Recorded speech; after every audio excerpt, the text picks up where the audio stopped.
Hi, and welcome to the Becoming Trauma-Informed podcast, where we help you understand how your past painful experiences are affecting your current reality and how you can shift those so you can create your desired future. I'm Dr. Lee, and both myself and our team at the Institute for Trauma and Psychological Safety are excited to support you on your journey. We talk about all the things on this podcast. No topic gets left uncovered. So, extending a content warning to you before we get started. If you notice yourself getting activated while listening, invitation to take care of yourself and to pause, skip ahead a bit, or just check out another episode. Let's dive in. Hey everybody, welcome to this week's episode. I am delighted to be joined by the lovely Claire Stacy. I will let her tell y'all about herself in a moment, and I'm really excited to have this conversation on this episode because this is something that is actually very near and dear to my personal experience that I sometimes forget to even talk about. And we're going to talk about why I forget to talk about that. And Claire, you reached out to do the podcast with us and had brought up this topic, and I was so excited that you did. You're also one of our trauma-informed psychologically safe certificate students. So you've been in the world for a while and know what we're doing. And so I'm really excited to have this conversation with you because you've got a really deep understanding of the work that we are doing at the Institute and trying to help other people feel safer, more supportive in their spaces. So thank you for joining us. Thank you so much for having me. I'm really excited. Me too. So tell us a little bit about you. And I like the question of what are you passionate about? What lights you up? I love to talk about feelings, and I'm an emotional resiliency coach. So I'm teaching people to embrace their emotionality, to not allow these heavy feelings that we get to completely, take you over, how to live a fulfilling life while you're perhaps going through a crisis, and to just appreciate the messages that our feelings bring us. I spent a lot of years afraid of my feelings, running from my feelings, numbing, dissociating. And once I learned to tap into the message that they bring me, it was life altering, and I want to help others do the same. I love feelings too. That's probably why we vibe, and similar experience of feelings being very scary and feeling dangerous up to a certain point. And I'm curious, this season we're talking about leadership and how we journey well, right? Using our people and resources and staying really in integrity and doing things in an aligned way with ourselves and the organizations or the businesses that we're running. You're a business owner, and I'm curious how you use your feelings in your practice of leading yourself. How do your feelings play a part in how you make decisions, how you lead, how you carry out your business? I feel a lot of pressure as a business owner to get more clients, make more money, do more posting, have a website, have a TikTok, have a Facebook group, have all this stuff. And I find it, with my physical limitations, I find it very difficult. So I have to check in with myself and see if I am doing something out of basically feeling like I'm not good enough because I'm not keeping up with everyone else, or if I'm doing it because this is something that I genuinely want to do and I genuinely feel is best for me. Because I think that I can get caught up seeing everyone online and feeling like I'm not capable of performing at that level. And I have this little voice that says, we don't have to be like everyone else. We can go at our own pace. We can do it our own way. Yeah. And I choose to listen to that voice and to trust that voice. So, when you talk about getting caught up in what everyone else is doing, I think everybody experiences that. For sure. Yeah. I love what you're saying about really turning inward and paying attention to, okay, what judgments is my brain saying, and what feelings are underneath of those judgments, and what do I actually want and need? Yes. That is something that I don't think a lot of people know how to do before being exposed to this kind of work. And you have an added layer that a lot of people don't have, and it's a layer that I have as well. And that's the layer of an invisible disability, a hidden disability, and the chronic significant pain that comes along with that. So I'd love to hear more about your experience around, how that happened and the impact that it's had, and Yeah, just whatever you'd like to share. sure. So I sustained my injuries in two car accidents about 20 years ago. So I was in one, I was by myself on my way to work, and a truck with a flatbed was carrying a large concrete 40-foot concrete hydro pool. Mhm. And he turned left in front of me, and he didn't have enough time. And the hydro pole was sticking off the back of the flatbed about 6 feet, and it just caught the front of my car. So I sustained whiplash, and it didn't get better. It just got worse and worse and worse. And then almost a year to the day later, the following January, my boyfriend at the time, my ex-husband, he was driving, and we were coming down a different road to see his family. And it was dark and it was snowing, and an oncoming car, turns out he hit a patch of black ice, swerved. He came into our lane, he crossed the center line, came into oncoming traffic, hit the pickup in front of us, and then we hit them. So three of us collided. Yeah. And I was knocked unconscious by the airbag. I fractured my sternum. I flew up out of my seat, and my seatbelt caught me on my Ugh. hips. And so Yeah. that kind of messed my hips up, right? And then the seatbelt caught me on my right shoulder. So my shoulder was injured. It also took me 4 years to find out that I had mild traumatic brain injury. And it was to my prefrontal cortex, where all my emotions and everything, I had zero emotion regulation. I was angry all the time. My husband could do nothing right. I was hallucinating. I was emailing old boyfriends because I had it in my mind, if I just go back home to Little Britain, if I just go back home, everything will be fine. Like it took 4 years for that to be diagnosed, and it was really rough. Yeah. So at first it was just my back. I went back to work for about a month, but I was taking like a box of Robaxacet a day, and I couldn't sustain that. I eventually went off work for about a year and a half. And then I went back to work in a different role. So I work for the Ontario government, and they are obligated by law to accommodate anyone that is disabled. Mhm. So I went back in a different role. And then in 2006 to late 2008, I went off again. It was my back, my neck, and my shoulders. I also sustained whiplash to my jaw. So I was getting steroid shots in my jaw. I started going to a pain clinic for nerve burning in my shoulders, and I was getting shots to the sympathetic ganglia right in the front of my neck to try and stop some of the arm pain. My arms were just burning and weak. So again, I went off for 2.5 years, and then I went back in 2009 to yet another role that they provided me with, and that worked for a while. And then in 2018 was the last time I went off, and I had bursitis in both my hips, both my shoulders, the facet joint injury to the right side of my neck. I was demolished. Like all I could focus on was pain. Yeah. I couldn't take it anymore. And I worked and worked and worked. I cleaned houses for a few years. I walked dogs. My husband at the time felt like we never had enough money, and I wouldn't say forced, but strongly encouraged me to have another job. And so I took on these physical jobs that I couldn't do, and I ended up with tears in my shoulders from dog leashes. But what really got me was I had a procedure done at my pain clinic in June of 2018 that went horribly wrong. I've been going to that place for over 10 years, never had an issue. But when they put the 6 needles in my neck, I had severe, severe muscle spasm. And I ended up with craniosacral syndrome. So all the muscles pushed my cerebellum into the foramen magnum, that hole in the bottom of your skull.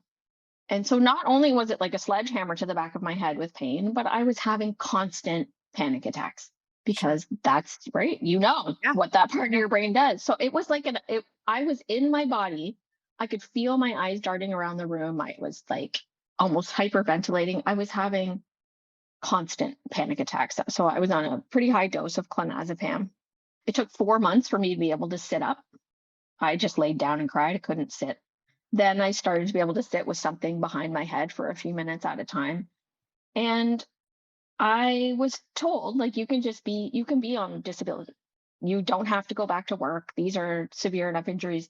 And I considered it, but in the end, I decided to fight my way back. And so I went to several doctors and I found someone that it was a chiropractor near Toronto where I live that works with these type of injuries to the facet joints in your neck. And it was my T2 that kept coming up.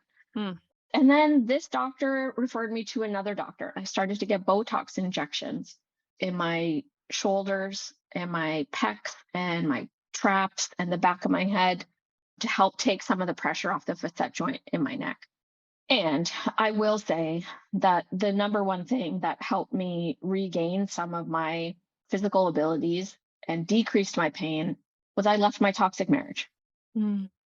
I had a moment where I realized that if I'm going to get well, I cannot be in this relationship anymore. Mm-hmm.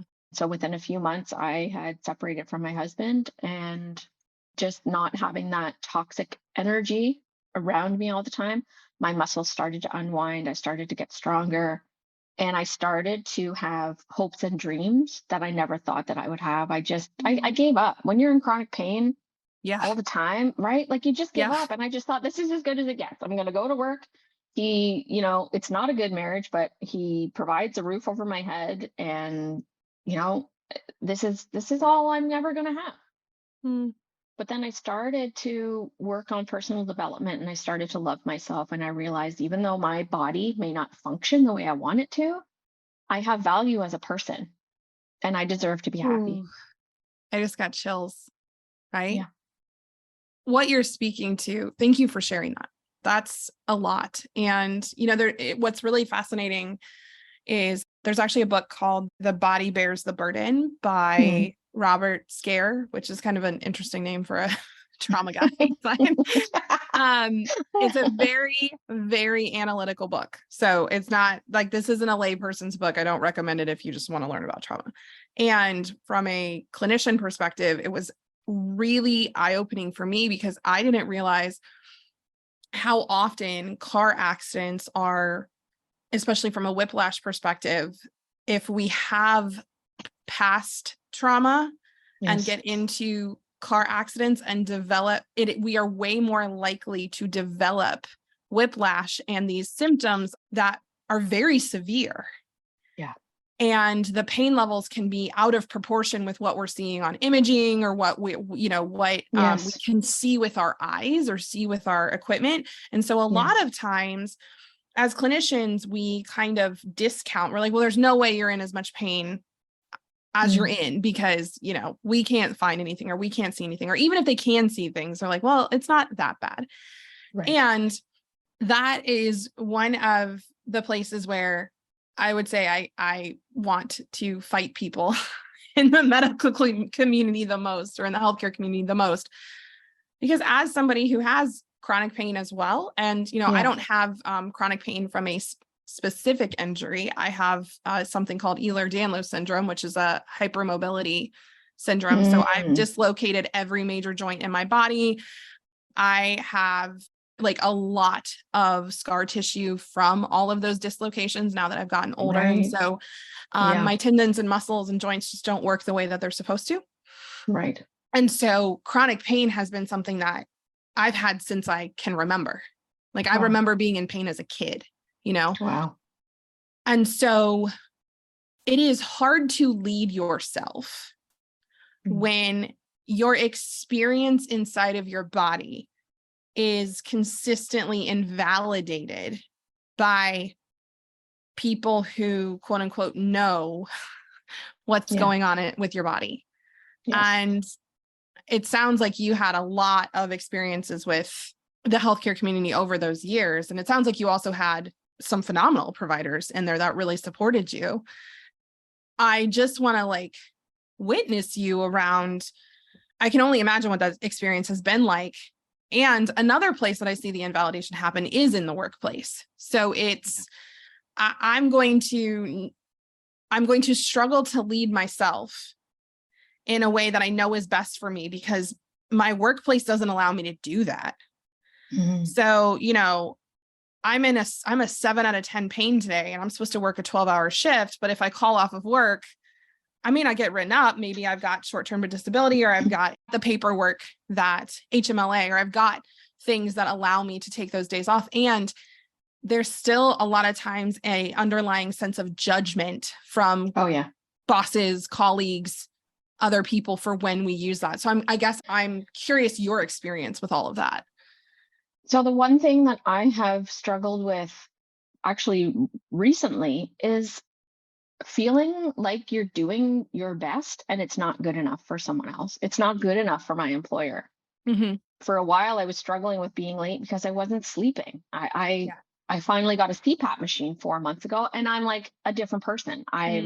It's absolutely life changing. But recently we had an attendance meeting because I get migraines. I'll just be living my life. I'm not even doing anything that, I quote, shouldn't be doing, lifting something heavy. I'm just living my life. And then I I tweak my neck and I get migraine pain. I just get this, it's not a sledgehammer level anymore, but I get pain in the back of my head, which maybe I should have shared this with my boss and I didn't, but it sends me into a trauma response because my body remembers that serious, serious pain, right? Yeah. And I get migraine symptoms. So I have a headache, my pupils change, and I am not willing to put my body through going to work in order to make my boss happy. And I told her, I'm doing my very best, but until my neck just magically heals or I find something else that's going to make this stop, this is what I'm going through. I'm trying my best. And she said, well, do you anticipate that this is, you're going to have more days off because of this specific pain? And I said, yes, absolutely. And I said, I feel like there should be a different category. Like I'm not disabled enough that I should be at home all day, every day. Like I can work, but I am not at the same level of function as someone who has not been injured or doesn't have chronic pain. And I said, I feel like there should be another category or something. And I said, I've been with the ministry for 20 years. I am a good employee. I am good at customer service and I actually enjoy talking to people. I want to be here. But being brought in and sort of raked over the coals because I have this injury that I can't control, it's not easy. And I'm fortunate. I have a good manager. Like she's compassionate and understanding, but she also has human resources to answer to. Right. So Exactly. she's got to do her job. Yeah. Yeah. And you bring up such a good point.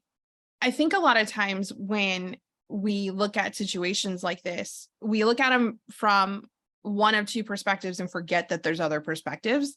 So the one perspective is like, well, I'm a leader or I'm a manager and I need my employees to show up and do work consistently. So of course I'm allowed to be frustrated, or I'm allowed to desire employees who are able to function at the full capacity, the vast majority of the time in the role that they're in, right? Okay, sure. And we also have the flip side of that, which is, we should be able to accommodate every human where they're at, no matter what. And a lot of people are very unkind towards leaders when they're like, well, they should accommodate everybody. And I think it's a really fascinating conversation. Again, having been a leader, been somebody who, makes decisions in an academic and a corporate space, and being on the opposite side as somebody with an invisible chronic illness that comes along with pain, there is a both and that we get to look at. And you're right. Like there gets to be this meeting in the middle, and the way in which systems are currently set up don't really allow for that. I remember very black and white. Right. I remember when I worked in the hospital, 2 examples. When I worked 19-hour shifts on average, sometimes I would do 13s, but most of the time I did 19-hour shifts. Wow. And I remember one 6-month period, the kids just kept getting sick, and we were passing stomach bugs around the house, and I had to call off 3 times in 2 weeks, or 3 days in 2 weeks in a 6-month period. Well, 5 months later, something happens that I have to call off 1 time. And that 1 time sent me over the edge of the attendance policy. Yes. And I'm like, I am the sole income for a family of 5. I promise you, if I can be here, I'm going to be here. And I remember my boss saying, like, I don't want to have to like write you up for this because I completely understand each time that you haven't come in and the attendance policy says I need to talk to you about it. Right. Well, 3 months later, I'm horrifically sick. I know I'm not contagious. I worked in bone marrow transplant. So I know I'm not contagious, but I'm really sick, like cannot get out of the bathroom. And I went in and worked a 19-hour shift. And I had a colleague on that was a friend. And I said, look, if I have to do a physical examination on anyone, can you do it for me? And I'll like do the rest of the work. But like, can you just be the person to touch the patient? Because I don't want to touch any patients. Right. And they were like, yeah, like I've got you. But there was nobody, one, there was nobody to cover my shift. And two, I was like, I can't get written up. Right. And that type of way in which we set up systems where we know that humans get sick. We know that humans get injured, and we know that humans are coming into work with invisible illnesses every day, and they're not disclosing them for fear of retribution or judgment or inability to advance later on. Yeah. The system is really set up to not support people who have these things happen. Absolutely. I asked my employer to, so I can't, it's difficult for me to use a computer. And I asked for, accommodation. Can we get voice recognition on the computer? I, for a long time, felt like I was dumb because my body wouldn't allow me to do these things that I wanted. So I would see other women, like other people in my workplace advancing. And I was like, I now see that I could totally do that. I could be a registrar in the courtroom. I could go back to work in the courtroom. I could be a group leader or, something other than I'm a low man on the totem pole right now as a court services officer. And for a very long time, I just combined the two. My body doesn't work right, therefore I'm stupid. And I didn't think highly of myself. I gave up. And I'm recognizing now, like I'm remembering how smart I am and how witty I am and how much I love to learn. I forgot how much I love to learn. And being out of that toxic relationship, I was not treated kindly by my husband. I was told I was a burden and all kinds of not nice things. And I believed that. And then I thought, well, my body doesn't work. I'm stupid. I'm just going to give up. Yeah. And I know that there's other people out there that feel the same way. Like I can't keep up to someone else, therefore I'm dumb, or I'm not as smart as you, or I don't have as much to add to the conversation. I don't want to use my voice because I don't feel like I'm as good as you. I just really appreciate you bringing that in. We have tied productivity to our worth. Yes. In our society. And so for those of us who struggle to be as clearly productive in using the standard tools and resources we're given, that does something to your sense of self-worth.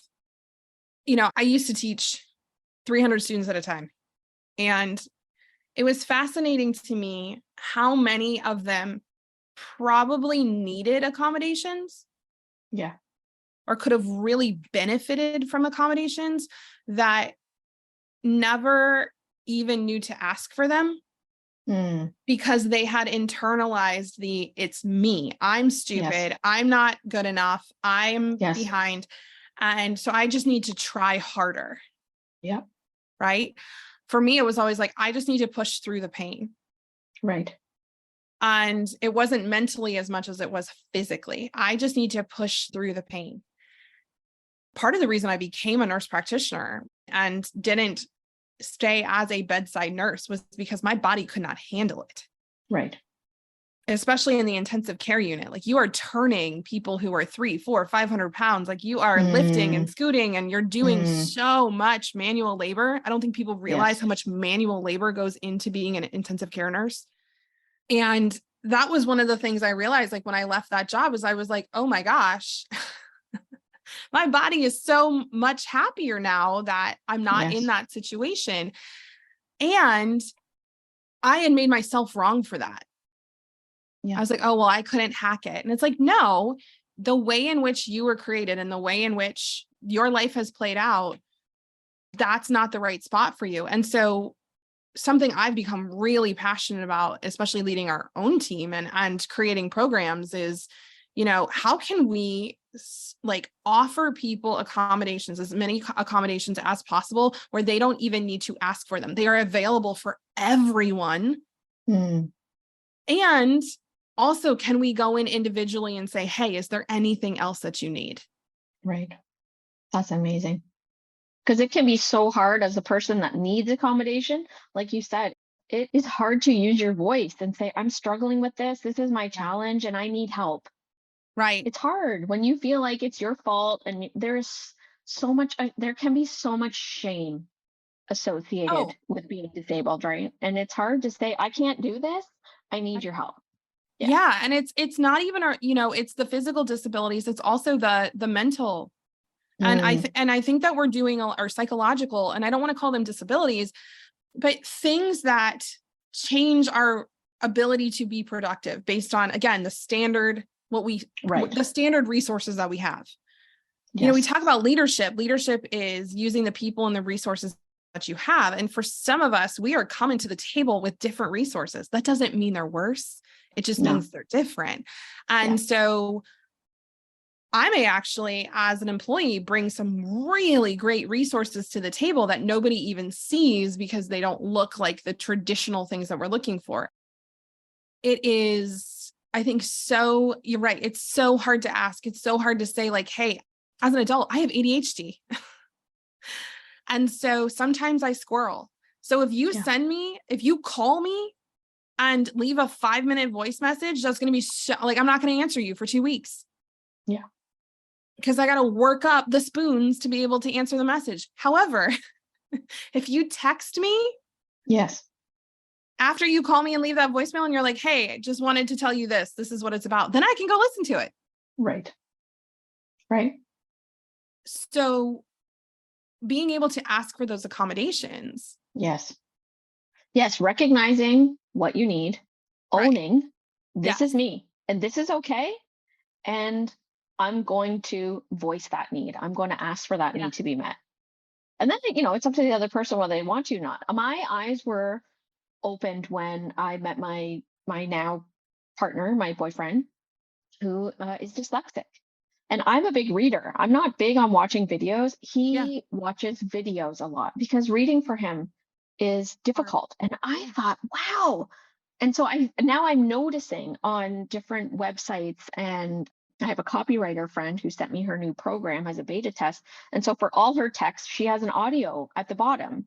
So that if it's difficult for you to read, you can listen to the audio. And I'm noticing these types of accommodations, or whatever you want to call them, are becoming more common because we're recognizing that we're not all the same, and that's okay. Yeah.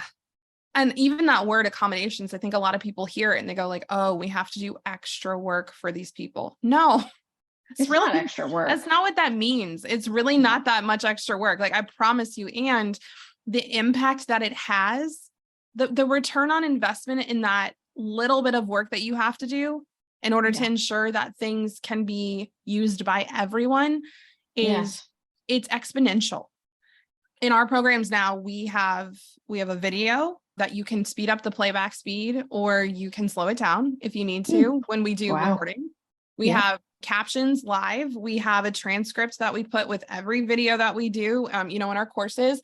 And we have an audio version for people who don't want the video, want to be able to listen to it, but need to be like kinetically move around. Yes. Right. I'm one of those. Yes. Yeah, I'm the same. And so recognizing, I'm somebody who likes to listen to videos on 1.5 to 2 times speed. And that is how I learn. Or I'm somebody who puts the audio on and listens in the car. That's how I learn. That's how I process. There are other people who read the transcript. Yes. And there's some people who need to go a lot slower through it. There's some people who need to listen to it a few times. So not offering replays, right?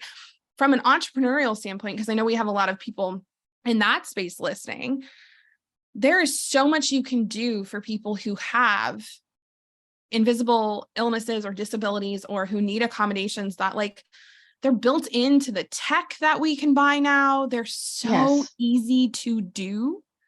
Yeah. And I have to remember to model for people as the leader. So if you put me on a stage, I can talk for 6 hours. I won't go to the bathroom. I won't like I'm good, right? Yeah.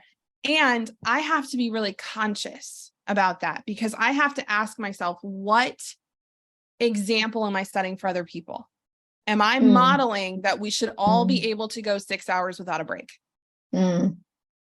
So Yes. just because I can go for 6 hours doesn't mean someone else can go for 6 hours. And so what collectively do we need to put in place? And just because I can go for 6 hours doesn't mean you should. That's for me either, right? Yes, like why I should probably need to go to the bathroom more than go every to 6 the hours. bathroom. Right. Like that means I'm not drinking water. That means I'm not eating. That means I'm walking a lot and my joints are gonna be mad at me later. So like, just because I can doesn't mean everyone else can and doesn't mean any of us should. Right. Yeah. So how do you feel like your experience in all of this has influenced how you lead and how you run your business? I try to run my business without putting too much pressure on myself. Like I said in the beginning, we get caught up in, am I doing enough? Am I doing too little? This person is posting this many times a week and I'm only doing this. And I'm trying to give myself grace and I'm trying to just be authentic and do what feels right for myself and hope and trust that the right people are going to find me rather than necessarily chasing them down, because that's what I've been trying to do. And it doesn't always work out for the best. I'm still in a time of discovery of who I am and what it is that I want to lead myself to and lead others to. And so I'm trying to I have a vision, but I'm trying to remain open to other possibilities and not sort of get tunnel vision on this is what I'm doing and this is where I'm going. I'm open to other opportunities and possibilities. I didn't think I would be doing podcasts. Yeah. And then I was at work one day. So I work with jury panels and I just realized I love connecting with people. I love talking to people and having an authentic experience being my genuine self. I put on a mask for so many years and pretended to be someone I was not. I people pleased. I just felt like I couldn't be myself. And then I just thought, maybe this is possible. And I've been on 2 in the last 2 months. And I never thought 6 months ago, that was never in my radar. So yeah, it's kind of like I try to have a balance between not doing nothing. I don't want to sit and do nothing towards my business, but I don't want to put too much pressure to keep up with everyone else. And that just makes me feel bad. So I'm trying to be sort of in the middle somewhere. What I'm hearing you say is you've created a work environment for yourself where you show up when you feel good enough to do it and you don't make yourself wrong for when you don't. Yes. Which high ideal workplace, right? Yeah. I've learned you can choose to push and push and push. And I've done that. I did that for a long time and my body was just destroyed and I'm just not doing it anymore. I just refuse. I don't want to allow the fear of pain to stop me from doing the things that I want, but I don't want the pressure to be productive to have me decline. So trying to find a balance. Yeah. I honestly think this is why so many people with chronic illness or disability end up in the entrepreneurial spaces, because we really don't fit. We don't fit in the system of you're going to work 40 hours, 9 to 5. I mean, I'm just having visceral memories of how much pain I would be in some shifts, Yeah, I can't imagine. Yeah. And being like, okay, well, it is what it is. Right. And I've talked about that statement on here back in season 3, not that it is what it is. I'm accepting and surrendering and no, it is what it is. I learned helplessness of this. I can't change this. This doesn't get to get better. And honestly, I think that the way in which, like you said, the system's very black and white, you're disabled or you're not. And for those of us who are in that in between of, I can do some things and I can do some things really well. Yes. There's not a lot of space for that in the traditional corporate system. Yeah. And so Very true. one of the things I really hope to see, one of the things we're working toward from an institute perspective, and this is why we're putting on our leadership conference in November, is really helping leaders start to think about these things of, okay, well, the system is black and white, and yes, there are governmental laws, and yes, there's things that have to be in place, and also what can we shift? Yes. If we have two people who are both supposed to be here 40 hours a week, like they both have full-time positions and their job duties are X, Y, and Z, and the one person struggles to do Z but loves doing X and Y, and the one person struggles to do Y and Z but loves doing X, why can't one of the people do X and the other person do Y and Z? Like, why can't we set things up like that? Right. Why can't we look at who is best doing what, instead of having, okay, we've got these purely prescribed roles and you have to follow this? And I understand that as organizations get bigger, sometimes you have institutional policies and procedure. Like, don't get me wrong, I'm not sitting here saying like, oh, let's just change it because it's super easy. That's not what I'm saying. And there are things we can do as leaders to ensure that we are creating a workspace environment that feels as safe and supportive and is a place that people can thrive. Yes. And, acknowledging and encouraging people, letting them know you're doing a good job.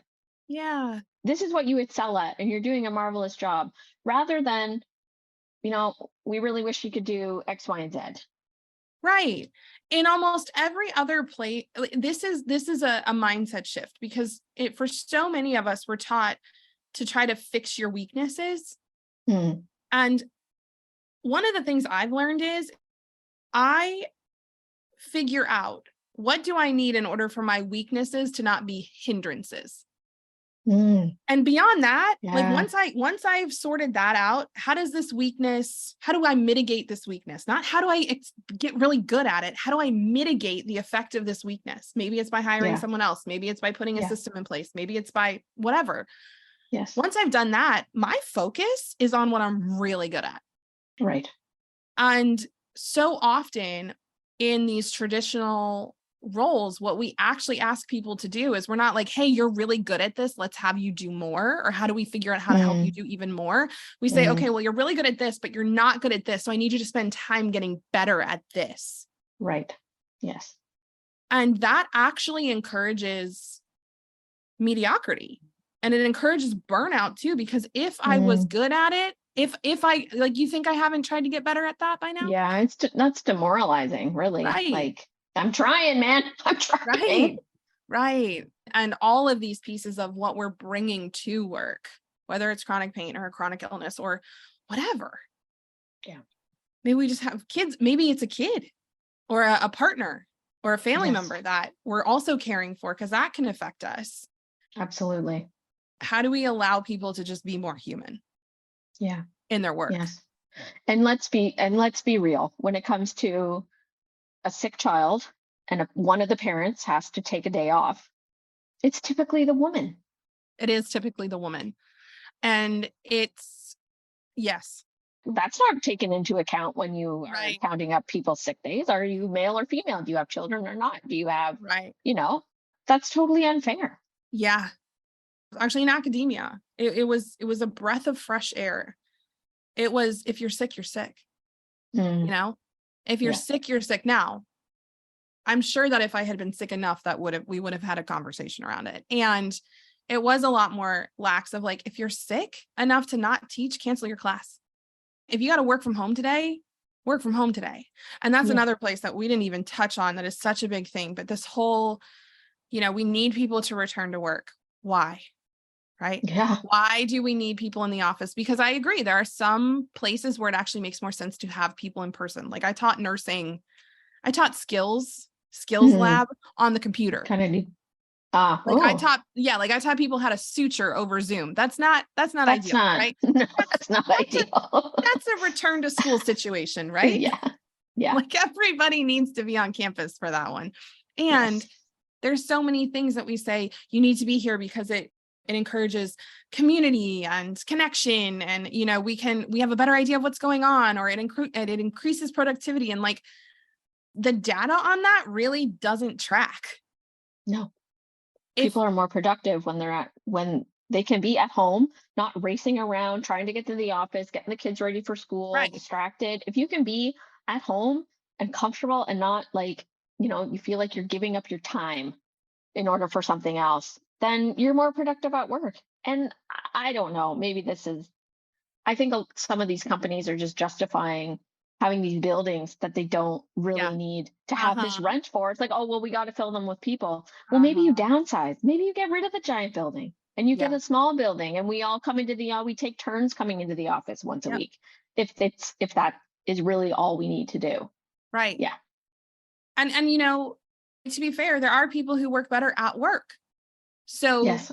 I'm one of them. So making that an availability for An people, option.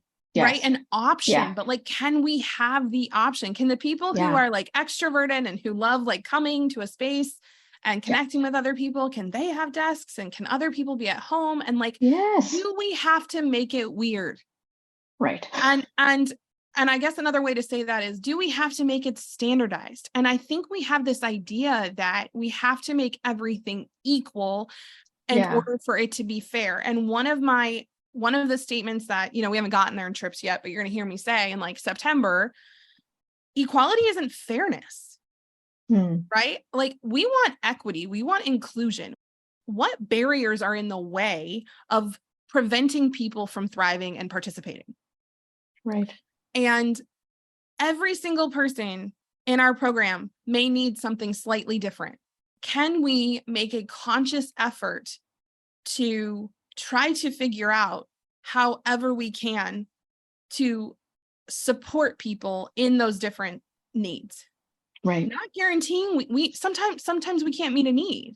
Sure. And people are so appreciative when they're like, hey, I have a need. And you take a minute and you're like, hey, we looked at trying to like meet that need, and we can't. And here's why. Yeah. Most of the time people are just like, thank you for trying. Yeah. I feel seen. Right. I feel seen. And instead of like, nope, not going there. It's like, well, we tried and it's just not feasible. And not just like we tried, but like, here's what we tried. Right. Because I think a lot of times people hear, and I'm saying, here's what we tried because I just implied that we say we tried. Show them how you tried. Because people are used to getting that lip surface of like, oh, well, we looked at it, but we can't. Instead being like, hey, I called this person and this person, and I tried this, and here's where else I went, and I can't find a way to do this. And if you have an idea, let me know. Wow. Yeah, that's amazing. We've had people come to us and say like, hey, have you ever thought about doing something like this? And we've looked into it, and it like costs too much from where we're at business perspective, or like, it's just not feasible with our current staff. And I'll go to people and I'll say, hey, that's not something that we have the capacity for right now. And if you think of an alternative option, please let us know, because I would be so happy to do this. It's just, we don't have the capacity to do it like that. Right. Yeah. Thank you for coming on here and talking with me about this. And I'm actually reflecting that my favorite part of this is that we didn't talk about how hard pain is. And that might sound weird. I feel like every other podcast episode or every other time I talk about chronic pain and talk about my illness, it's from the state of like, this is how hard it is. And like, this is how much, and I want to start having different conversations. Like, my trauma, my illness is the least interesting thing about me. Like, my pain is the least interesting thing about me. What is interesting about me is what I've learned from it and how I now operate in the world because of it. Yes, I think it's a given. Living with pain, a disability, not being able to do what you want to do is hard. Yeah. But that's not who we are. It doesn't define us. This is it's something that I have to live with, but it's not who I am as a person. And if anything, it's made me resilient. It's shown me how strong I am. And then if I decide I want to go back to work, I'm going to find a way. If I want to run a business, I'm going to find a way. Yeah. I had someone say to me, someone close to me, I had a day when I was really in a lot of pain. and I was crying and I was just so frustrated that I can't do what I want to do. And they said, I see your living with pain as a gift. And I was just, that made me so mad. But he said, you can appreciate the beauty of going for a walk, because that's something that you weren't able to do for years. I could only walk for 15 minutes at a time. And now I'm at the point where I can go hiking in the woods for 2 hours. And it's incredible. Right. I appreciate being able to sit up without something behind my head. These are small things that if I hadn't been through that, I think that we tend to focus on, and of course it's hard, and we can focus on the negative, or we can try to see some of the positive that's coming from this, because we're living it anyways. Right. Like, it's here. It's not magically disappearing tomorrow. So Right. if we can shift our mindset to focus on, okay, well, what are the good things, or what could be the benefits, or what has this allowed me to teach others? Yeah, I think that's cool. Yeah. The thing that popped in my head as you were saying that is, we can acknowledge that the pain is hard. And instead of what so many of us try to do is we focus in on how do I make the pain go away? Or we focus in on how do I push through the pain? Yeah. And I think this just wraps everything we talked about in a pretty bow. What if the focus is on being curious about, if I'm going to be in pain for the rest of my life, how can I live my best life with that pain present? Yes. And how can I work and carry out my purpose and my passion and create a living for myself in a way that helps me be well resourced around that pain or that illness? Yeah. And reframing it like that just gives me so much hope, because I believe it is fully possible for me to have a day in my life where I wake up and from that point forward, I don't have chronic pain. I believe that's possible. Yep. And I'm good if it's not. Right. Yes. Thank you, Claire. Thank you so much for coming on here. This was phenomenal. We are going to drop your contact information if anyone's interested in learning about emotional resiliency and working with you, because I promise y'all, she's phenomenal. And if you are interested in learning more about the Create Leadership Conference that I have talked about here and there, 3-day leadership conference here in Columbus, Ohio with us, November 9th through 12th, 2023. It is going to be absolutely incredible. The humans who have already joined are awesome. Our whole team's going to be there. It's going to be unlike any other leadership conference you've ever been to, because and guess what? There's lots of built-in accommodations, so you don't have to ask for things. We just thought about it beforehand. Nice. And if you need something else, reach out. Right? We're going to have different styles of seating. We're going to have places you can stand up and move around. We have lots of movement breaks, lots of food, lots of rest, recovery. We've got lots of really cool things built in that are, because we know that every single human needs different things in order to thrive. It's going to be phenomenal. Yes. So good. So if you're interested in that, you can check that out below, and we will see y'all next week. Thank you so much for listening to today's episode. Invitation to head to our show notes to check out the offers and connections we mentioned, or you can just head straight over to institutefortrauma.com and hop in our email list so that you never miss any of the cool things that we're doing over at the Institute. Invitation to be well and to take care of yourself this week, and we'll see you next time.